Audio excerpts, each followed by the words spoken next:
truly leaves you? Let me begin with a simple story. A story of every house, any evening, any mother, any teenager. Shri, like any other teenager, used to disagree with her mother on almost everything. Not big dramatic fights, just small everyday arguments. Shri, keep your shoes properly. Later, Ma. Clean your plates. Ma, I'm tired. Don't talk like that. Okay, sorry. Small arguments, differences in opinion, nothing unusual. They both loved each other, but neither said it loud. And that evening was no different. Shri wanted to go out with friends, her mother refused. She still went anyway. Her mother started calling her and kept calling. Shri hung up the phone like any other teenager. Finally, she picked up and said, Ma, I'm just outside with my friends. I'll come home now. Her mother's voice wasn't angry this time. It was scary. Tell me where you are. I'm coming. Shri rolled her eyes and said, Ma, why being over dramatic? I said I'll come. Just stay where you are. I'm on my way. Shri hung up the phone and waited casually, scrolling through her phone, chatting with friends, and then suddenly a loud thud. Traffic stopped, people shouting. Shri didn't even look up. Then suddenly her phone rang. An unknown call. She picked up. Hello, is this Shivanya? Yes. There has been an accident. A lady, your mother, I guess. You need to come.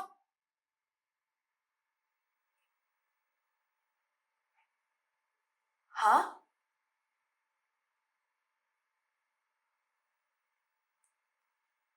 And just like that, her whole world collapsed. She saw her mother lying there, pale, still, quiet. Ma! Ma, get up, Ma! Ma, please get up, Ma! Ma, you were literally shouting at me, Ma! Ma, please get up now! Ma, I didn't even eat food, Ma! Please serve the food, Ma! Ma! Ma! Ma! Ma! You said you would be there soon, Ma! Ma, you are late. Too late. Ma! Ma! Ma, get up, Ma! Ma, say something! Ma!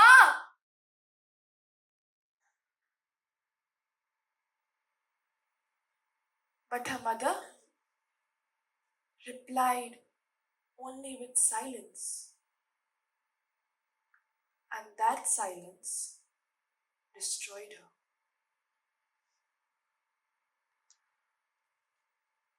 Now, tell me, did you feel something?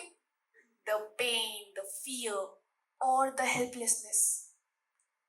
What if I tell you that every emotion you felt was deliberate?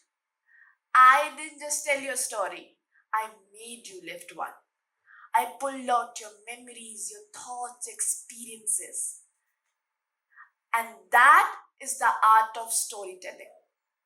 Storytelling only works when words, tone, and expressions are aligned. Let me prove my point. I'll speak the same line, but with no emotion this time. Ma, please get up, Ma. You said you would be there soon, but you are late. Too late. The words didn't change, the fact didn't change, only the tone did. And the story moved you. Because words alone inform the brain, but words guided by voice, tone, and expression balance logic and emotion that stays with us. And that's exactly what a storyteller does. He knows when to push the button, when to stop, when to make you cry, and when to let you breathe. That's why a song can still make you cry. A lullaby can calm a child. A raised voice triggers fear, and a gentle voice creates safety. Moments became unforgettable when story makes you feel instead of judge. Now, let's close our eyes for a few seconds. Think of the first story that ever moved you. Not the one you were told to like, but the one that found you. It can be a bedtime story, a movie you watch secretly, or a song that still hurts for a reason you don't know. You can open your eyes now. That feeling you just remembered wasn't about perfect dialogues or dramatic scenes. Most people do think that storytelling is built on those things. But storytelling is something far deeper. Have you noticed how a song can make you cry? How a film can make you laugh louder than you intended or make you cry when you promised yourself you wouldn't cry? How one photograph can feel more alive than a memory itself? That's not a coincidence. That's a recognition. Because somewhere inside your heart whispers, I felt that too. And when that whisper doesn't come, we simply say, I didn't like it. Stories don't force emotions, it awakens what's already there. But today we live in a world with the attention span of a goldfish. Scrolling, swiping.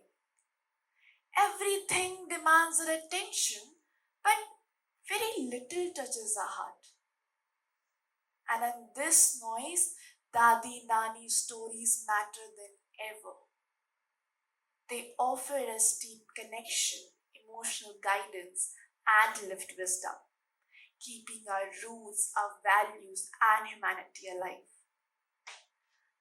That's why stories matter. Because a real story doesn't compete, it stops you.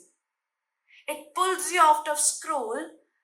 It doesn't just inform your brain, it reaches your heart, awakens memories, and make you feel something that you didn't even know existed.